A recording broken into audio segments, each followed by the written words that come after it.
அதிமுக பொதுச் செயலாளர் எடப்பாடி பழனிசாமி ஆணையிட்டால் சிவகாசி தொகுதியில் போட்டியிடுவேன் என்று முன்னாள் அமைச்சர் ராஜேந்திர பாலாஜி தெரிவித்துள்ளார்.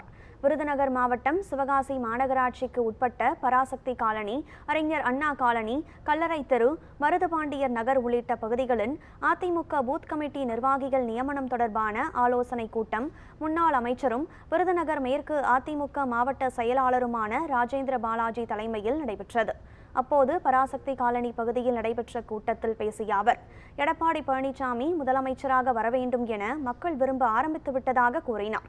அதிமுக பொதுச் செயலாளர் எடப்பாடி பழனிசாமி ஆணையிட்டால் சிவகாசி தொகுதியில் போட்டியிடுவேன் என்று தெரிவித்த ராஜேந்திர பாலாஜி, விருதுநகர் மாவட்டத்தில் உள்ள 7 சட்டமன்ற தொகுதிகளிலும் அதிமுக வேட்பாளர்கள் வெற்றி பெற்று சென்ட் ஜார்ஜ் கோட்டைக்கு செல்வார்கள் என்று தெரிவித்தார்.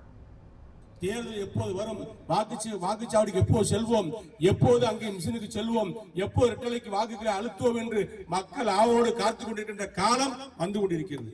ஆகவே திமுகவுடைய திமிரான பேச்சு, திமுகவுடைய தலைமை பேசுகின்ற பேச்சையெல்லாம் சகிக்க முடியவில்லை. 26 நாங்கள் தான், 36 நாங்க தான், 46 நாங்க தான், 56 நாங்க தான். ஆமா, எல்லாமே நீங்க தான் எதிர்கட்சி, எல்லாமே நீங்க எதிர்கட்சி. எல்லாத்திலையும் ஆளுங்கட்சி அதிமுக தான். ஆறு இடத்துல அதிமுக இருக்கு. எடப்பாடி முதலமைச்சராக இருப்பாரு. எதிர்வரிசையில அண்ணன் ஸ்டாலின் இருப்பாரு. அவருக்கு அந்த வாய்ப்பு கிடையாது. வாய்ப்பு கொடுத்தார்கள் மக்கள். ஏதோ செய்ய போகிறார், வாராருன்னு சொல்றாங்களே, இவர் வந்து பார்க்கட்டுமேன்னு சொல்லி கொடுத்தாங்க. வந்ததுக்கு அப்புறம் தெரியுது இவர் வந்ததுல பிரயோஜனம் இல்லைன்னு. அதனால அவருக்கு இந்த வாய்ப்பே கிடையாது. வாய்ப்பு என்பது பிரகாசமாக இருக்கக்கூடிய ஒரே தலைவன், ஒப்பாறு மிக்காரமில்லா தலைவன் அண்ணன் எடப்பாடியார் தான். அதிமுக பேச்சாளர் தான். படித்தவர்கள் மத்தியில் இன்னைக்கு அவர் பேர் இருக்கு. எல்லோருக்கும் பாலமாக இருக்கக்கூடிய ஒப்பாறு மிக்காரமில்லா தலைவன் எடப்பாடியார் நாட்டை ஆள வேண்டும். அதற்கு உங்களுடைய ஆதரவு தேவை என்று சொல்லி சிவகாசி தொகுதியில் நீங்க போட்டு விடுங்களான்னு சொல்லி வரும்போது கேட்கிறாங்க.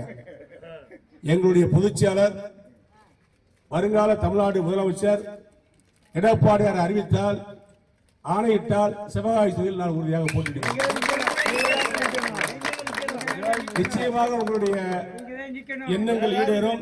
வெற்றியை நோக்கி அதிமுக வெல்லும், சிவகாசி அதிமுக கைப்பற்றும் என்று சொல்லி விருதுநகர் மாவட்டத்தில் 7 தொகுதிகளிலும் அதிமுக வெற்றி பெறும். அதற்கான பாதை எங்களுக்கு பிரகாசமாக இருக்கிறது.